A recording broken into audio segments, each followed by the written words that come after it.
அனைவருக்கும் வணக்கம். இன்றைக்கி ஆடி மாதம் ஃபஸ்ட் வெள்ளிக்கிழமை பூஜை பண்ணியிருக்கேன். சந்தோஷி மாதா பூஜை.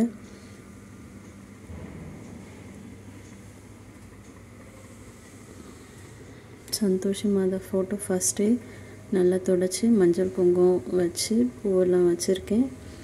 நெக்ஸ்ட்டு கலசம் வச்சுருக்கேன். கலசத்தில் கிராம்பு, ஏலக்காய், பச்சை கற்பூரம், பன்னீர், காயின்ஸு, 5 ரூபி காயின், அந்த மாதிரி காயின்ஸ் நிறையா வச்சுருக்கேன்.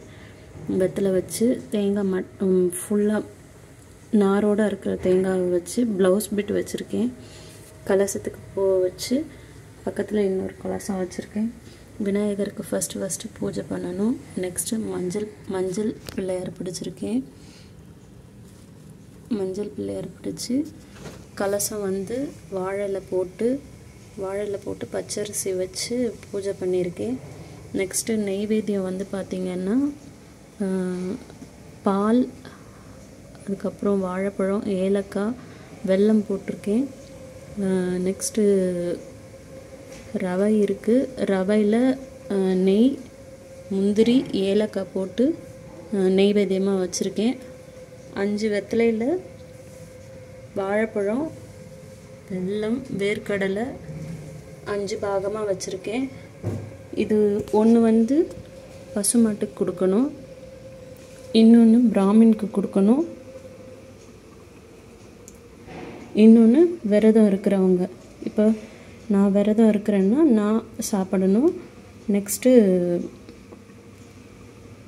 வீட்டில் இருக்க பெரியவங்களுக்கு, குழந்தைங்களுக்கு, அவங்களுக்கு கொடுக்கலாம்.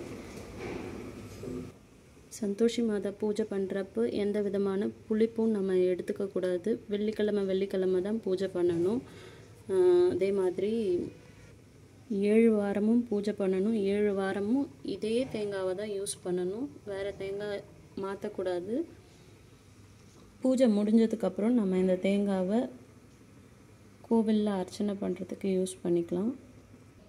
சந்தோஷி மாதா பூஜை பண்ணுறப்ப 108 சந்தோஷி மாதா போற்றி சொல்லணும். கண்டிப்பாக சந்தோஷி மாதா விரத கதையை படிக்கணும். படித்து புளிப்பு சாப்பிடாமல் 7 வாரம் பூஜை பண்ணணும். கலசம் வச்சு வெள்ளிக்கிழமை தான் பண்ணணும்.